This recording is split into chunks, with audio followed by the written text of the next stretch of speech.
সন্ধি বিচ্ছেদ আর মুখস্থ নয়, মাত্র কয়েকটা নিয়ম আপনাদের বলে দেব, কিছু ট্রিক্স আমি বলে দেব। এই ট্রিক্সগুলো ফলো করলে সন্ধি বিচ্ছেদ আপনাদের হাতের মুঠোয় চলে আসবে। তো আর দেরি কিসের, সরাসরি চলে যাই আমরা নিয়ম নাম্বার 1-এ। দেখুন, কোনো সন্ধি বিচ্ছেদে যদি জফলা থাকে, জফলা, তো জফলার পরিবর্তে রসই কার বসবে, ইকার বসবে, সোজা কথা। যেমন আমি একটি আপনাদের এখানে করিয়ে দিই। এখানে দেখুন দেওয়া আছে কি অত্যন্ত, ঠিক আছে, অত্যন্ত। তো এখানে দেখুন কী আছে ভাই, জফলা আছে, ঠিক আছে, জফলা আছে। তো এই জফলার পরিবর্তে আমি কি করলাম, এখানে জফলার পরিবর্তে আমি এখানে কি দিলাম, রস্বই কার দিলাম। তারপর এখানে দেখুন, এখানে কোনো মানে আকার ইকার রসইকার কোনো কিছু নাই। তো যদি কোনো আকার ইকার রসইকার যদি কোনো কিছু না থাকে, তাহলে মনে রাখবেন যে একটা ও আছে। কোনো কিছু না থাকলে ও তার পিছনের যা আছে তা আপনি বসিয়ে দিন। অতি প্লাস অন্ত ইকুয়াল টু অত্যন্ত হয়ে গেল। ক্লিয়ার? এরপর দেখুন প্রত্যেক। তো প্রত্যেক মানে কি হলো ভাই, প্রত্যেক। যদি প্রত্যেক বলি তাহলে আমরা প্রত্যেক যদি লিখি তাহলে আমরা এইভাবে প্রত্যেক লিখতে পারি। আমরা লিখলাম প্রত্যেক। তো এখানে দেখুন এই দেখুন এখানে এই যে জফলা আছে, জফলার পরিবর্তে আমরা রস্বই কার দিলাম। আর এখানে এই যে একার, এখানে এটা একার দেখতে পাচ্ছেন, একারের জন্য এ থাকলো, আর এখানে ক, প্রতি প্লাস এক, প্রত্যেক হয়ে গেল। তো জফলা থাকলে কী হবে, রস্বইকার হবে। এইভাবে আপনারা করতে পারবেন ইত্যাদি, অত্যুক্তি, প্রত্যাগমন, তারপর এই জফলা দিয়ে যত সব সন্ধি বিচ্ছেদ হবে এই ফর্মুলায় আপনারা করতে পারবেন, ঠিক আছে। এটা মুখস্থ করার কোনো দরকার নেই, ঠিক আছে। পরবর্তী দেখি, বফলা থাকলে রসৌকার হবে। বফলা, যদি বফলা থাকে, যেমন দেখুন স্বল্প, ঠিক আছে ভাই, স্বল্প। এখানে এই দেখুন এটা হচ্ছে বফলা, তো দেন এর সাথে বফলা আছে। তো বফলা থাকলে কি রসৌকার হবে, এই দেখুন রসৌকার। তো রসৌকার আমরা দিয়ে দিলাম। আর এখানে আবার আগের মতো যদি আকার ইকার রসইকার কোনো কিছু নাই তার সঙ্গে, তার মানে এখানে ও আছে। আর এই লয় পয় আমরা লাগিয়ে দিলাম অল্প, ঠিক আছে ভাই, হয়ে গেল। আবার যদি এখানে দেখুন ওই যে অন্বেষণ, সেম দেখুন অন্বেষণ। তো অন্বেষণ আমরা কি করব, অনু প্লাস এখানে এই যে একারটা রয়েছে, একারের জন্য এ, আর এই সনের সন আমরা বসিয়ে দিলাম, অনু প্লাস এসন, অন্বেষণ। সুতরাং বফলা থাকলে কি হবে, রস্যও কার হবে, বুঝা গেল। নেক্সট নিয়ম নাম্বার 3, নিয়ম নাম্বার 3 ওইটা দেখি। ইয়েস, ওয়াই থাকলে একার হবে, যেমন শয়ন, শয়ন, শয়ন, নয়ন, এইগুলো থাকলে একার হবে। যেমন সে প্লাস অন শয়ন, নে প্লাস অন নয়ন, ঠিক আছে। অয় আছে, নয়ন মানে অয়ন, চয়ন, বয়ন, গয়ন, এইগুলো থাকলে একার হবে আর শেষে অন হয়ে যাবে, ঠিক আছে ভাই। যদি আয় থাকে, আগে আমরা দেখলাম যে অয় থাকলে কি হবে, একার হবে। যদি আয় থাকে তাহলে ঐকার হয়ে যাবে। যেমন গায়ক, যদি গায়ক থাকে তো গায়ক মানে কি, গায়, গায় মানে কি আয়। তো আয় থাকলে কি হবে, ঐকার হবে। সুতরাং এখানে গই, গই প্লাস অক গায়ক, নায়ক মানে কি নই প্লাস অক নায়ক, ঠিক আছে। এইভাবে আপনারা করবেন। আবার এবার দেখুন আরেকটা নিয়ম, শেষে জফলা থাকলে অন্তস্থ জ হবে। আগে বলেছিলাম যে জফলা থাকলে রসইকার হবে, আগে বলেছিলাম। যেমন জফলা থাকলে রসইকার, আগে একটা বলেছিলাম, কোনটা বলেছিলাম ভাই, যদি জফলা থাকে তাহলে রসইকার হবে, প্রথমটা বলেছিলাম। তো 1 নম্বরটাই দেখুন, ইয়েস, অত্যন্ত, অত্যন্ত, প্রত্যেক, এইগুলো বলেছিলাম। তো এবারে দেখুন শেষে জফলা আছে, যদি শেষে জফলা থাকে তাহলে মূল শব্দ এবং তার সর্বশেষে একটা জ লাগিয়ে দিবেন শেষ। যেমন যেমন কাব্য, কাব্য, কাব্যর মূল শব্দ কি, মূল শব্দ হচ্ছে কবি, আর শেষে একটা জ লাগিয়ে দিলাম, কাম খাতাম। তারুণ্য, তারুণ্যের মূল শব্দ কি, তরুণ, শেষে একটা জ লাগিয়ে দিলাম, হয়ে গেল, কাজ খাতাম। বন্য, এই বন্য, বন্য যদি লিখি তা বন্যর মূল শব্দ কি, বন, আর শেষে একটা জ। তো শেষে যদি জফলা থাকে, সবার শেষে জফলা থাকলে মূল শব্দ বসিয়ে তার শেষে একটা প্লাস দিয়ে একটা জ বসিয়ে দেবো, কাম খতম হয়ে যাব। নিয়ম নাম্বার 5। এবার মনো দিয়ে যদি কোনো শুরু হয় সন্ধি বিচ্ছেদ, তো এই যে মনো, এই যে একার এবং আকার, এই যে একার আকার মানে অকার বলা হয়, তো তার পরিবর্তে এখানে বিসর্গ ব্যবহার হবে, ঠিক আছে। যেমন মনোরথ, আমি একটা করে দিচ্ছি আপনাদের, মনোরথ। এবার এই যে মনো, এটা দিলাম, আর এই যে একার আর আকার, এই যে একার আকার এইগুলো দেব না, না দিয়ে তার পরিবর্তে একটা বিসর্গ দিলাম প্লাস এই পিছনের যেগুলো আছে এই সবগুলো আমি দিয়ে দেবো। ঠিক আছে, এটা হচ্ছে মনোরথ হয়ে গেল। তো এইভাবে সবগুলো করতে পারবেন, মনোরথ, মনোবিদ, মনোনয়ন, মনোরম, মনোনীত, এবার যতগুলো থাকবে সবগুলো। শুধুমাত্র এই যে মনো, এই যে শব্দ, এই শব্দের এই যে একার এবং আকার আছে এগুলা বাদ যাবে এবং তার পরিবর্তে এই বিসর্গ ব্যবহার হবে। তারপর দেখুন নিয়ম নম্বর 7, আর্ত থাকলে ঋত হয়। নিয়ম নম্বর 7-এ কী বলেছে দেখুন, আর্ত থাকলে ঋত হবে। এক কথা, আর্ত ইকুয়াল টু ঋত। যেমন ভয়ার্ত, ভয়ার্ত এখানে ভয় আর্ত, আচ্ছা এখানে ভয় আর্ত, ভয়ার্ত। ঠিক আছে, ভয়ার্তকে যদি আমরা ভাঙি তাহলে কী হবে, ভয় আর্ত। এই ব্যাপারে বলতে পারি তো যে ভয় আর্ত, এইভাবে বলতে পারি ভয় আর্ত। তো আর্ত থাকলে ঋত হবে, তাই কখনো আমরা আর্ত দেব না। তো আর্ত আছে, আর্তর পরিবর্তে আমরা কী দিলাম, আর ঋত দেবো। আর ভয় তো ভয় থাকছে, ভয় প্লাস ঋত। এইভাবে তৃষ্ণার্ত, তৃষ্ণা প্লাস ঋত, বানানটা ভুল আছে, এটা তৃষ্ণা হবে। ঠিক আছে, পিপাসার্থ, পিপাসা যোগ ঋত। সুখার্থ, সুখ প্লাস ঋত। গীতার্থ, গীত প্লাস ঋত। তারপর শীতার্থ, শীত প্লাস ঋত, অর্থাৎ আর্ত থাকলে ঋত হবে। বোঝা গেল?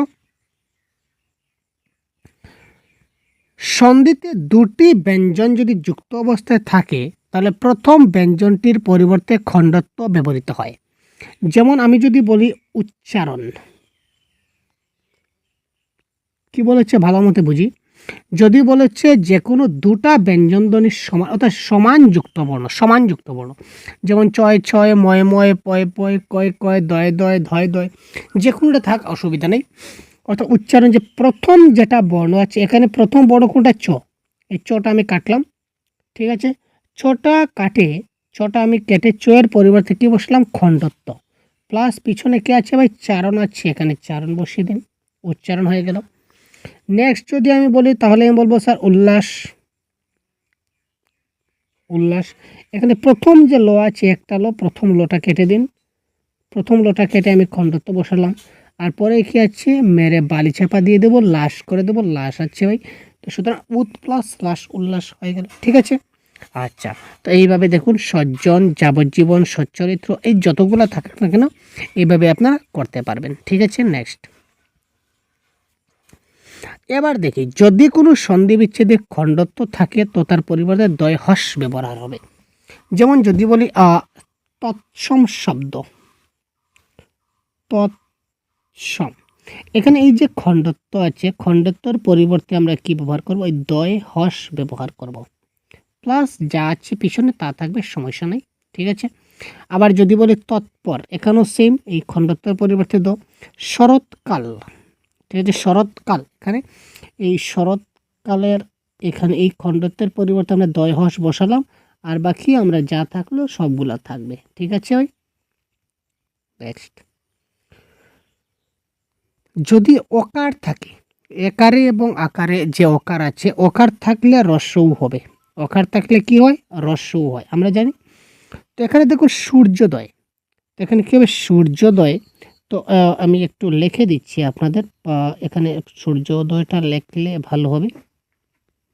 সূর্যোদয়, এখানে এই একার এবং আকারটা আমরা ছেড়ে দিলাম, এখানে ছাড়বো, ছেড়ে আমরা এখানে কি লিখছি, সূর্য প্লাস এই যে এই জিনিসটা যে একার এবং আকার ছাড়লাম, ছেড়ে আমি রস্যও দিলাম, আর এই দয় দিলাম, সূর্যোদয়। আরেকটা লিখি, ইয়েস, নরোত্তম, নরোত্তম, এখানে নর প্লাস এই যে একার এবং আকার এই দুইটা আমি কেটে দেব, লিখব না, তার পরিবর্তে আমি রস্যও লিখব পরবর্তী স্টেজে। তো নর উ, আর এই যে তয়ময় আছে এই তয়ময় দিয়ে দিলাম, নর প্লাস উত্তম। ঠিক আছে ভাই, ক্লিয়ার? তো এইভাবে দেবোত্তর, প্রশ্নোত্তর, নীলোৎপল এই সবগুলো করব। এই কয়েকটা নিয়ম আপনারা মাথায় থাকলে হয়ে যাবে। চয় ছয় থাকলে চ বাদ যাবে। ঠিক আছে, আগেরটা ছিল যুক্তবর্ণ, যে কোনো যুক্তবর্ণ যদি থাকে, তো যে কোনো যুক্তবর্ণ যদি থাকে তখন যুক্তবর্ণ সেম সেম সেম, যেমন চয় চয় বা ছয় ছয় বা পয় পয়, হ্যাঁ ঠিক আছে, বা দয় দয়, এগুলো থাকলে প্রথমটার পরিবর্তে খণ্ডত্ব ব্যবহার হবে। এটা গেল। এবার বলছে চয় ছয় যদি থাকে তাহলে চ বাদ যাবে, ভেরি সিম্পল। প্রচ্ছেদ, এখানে চটা বাদ দিলাম, চ ছটা বাদ দিয়ে প্রো প্লাস এখানে কি থাকলো ছেদ, পত কেটে দিলাম, একটা চত কেটে দিলাম, তো ছেদ। তারপর যদি বলি আমি ভাই বিচ্ছেদ, বিচ্ছেদ চটা কেটে দিলাম, চটা কাটলে আমার কি থাকলো বি প্লাস ছেদ থাকলো, বিচ্ছেদ। ঠিক আছে, ক্লিয়ার? এইভাবে সবগুলা করবেন। আচ্ছাদন, তারপর প্রতিচ্ছবি, বৃক্ষছায়া, প্রচ্ছেদ, বিচ্ছেদ, প্রচ্ছায়া। আমি জাস্ট একটা দুইটা করে আমি এখানে এক্সাম্পল নিচ্ছি আপনাদেরকে দেখাবার জন্য। এই ধরনের হাজারো এক্সাম্পল আপনারা সলভ করতে পারেন, ঠিক একই থাকবে। তারপর দেখুন যদি অনুস্বার থাকে, অনুস্বারের পরিবর্তে আমরা ময়হস ব্যবহার করব। ঠিক আছে, যেমন সংসার, একটা শব্দ আমরা লিখলাম, এখানে কি লিখলাম সংসার। এখানে দেখুন এখানে কি আছে অনুস্বার আছে, তো অনুস্বারের পরিবর্তে আমরা কি ব্যবহার করব ময়হস ব্যবহার করব, প্লাস সার, সংসার। ঠিক আছে, ঠিক আছে ভাই, সংসার। ঠিক আছে, এবার যদি বলি বারংবার, বারংবার সব কিছু ঠিক থাকবে, খালি এই অনুস্বারের পরিবর্তে এখানে এই ময়হস ব্যবহার করে দেব, বাকি সেম থাকবে বারংবার। বুঝা গেল? তো এই ধরনের অনুস্বারের পরিবর্তে ময়হস আপনারা ব্যবহার করবেন। এখানে প্রিয়ম্বদা, স্বয়ং সহা, সংযোগ, সংশ্লিষ্ট, সংবর্ধনা, বারংবার, সংসর, সংরক্ষণ, সংকীর্ণ আর ইত্যাদি ইত্যাদি অনেকগুলো শব্দ থাকবে, আপনারা নিয়ে নেবেন। এবার দেখুন লাস্ট নিয়ম আজকের ক্লাসের, যেটা ঔকার থাকলে এখানে সন্দর্ভ অ এবং ও দুটো বসতে পারে। যদি মুক্ত থাকে তাহলে ঔকার বসবে, আর যুক্ত থাকলে অকার বসবে, ও বসবে। এটার মানে কি, এখানে দেখুন বনৌষধ, এখানে দেখুন ঔকার আছে, এই যে একারে এবং আকারে ঔকার আছে, তার মানে এখানে মূল শব্দ তো বন, ঠিক আছে, এখানে ও হবে না ও হবে, এখানে ও হলো, কেন হলো, এই যে পরবর্তী ধ আছে, ধ শেষের ধটা দেখুন, ধটা হচ্ছে কি মুক্ত, মানে এই ধয়ের একদম পরবর্তী শেষের যে বর্ণ ধ, এই শেষের বর্ণের সঙ্গে একার, আকার, ঔকার, রসৌকার, দীর্ঘকার কোনো কিছু নাই, সে একদম বিন্দাস একলা অবস্থায় আছে, তার মানে সে মুক্ত আছে। তো যদি মুক্ত থাকে তাহলে ও বসে, এই কারণে ও বসলো। আবার এখানে দেখুন যদি বলি আমরা জলৌকা, জলৌকা, জলৌকা, এখানে জলৌকার মূল শব্দ কি জল, আর এখানে কা।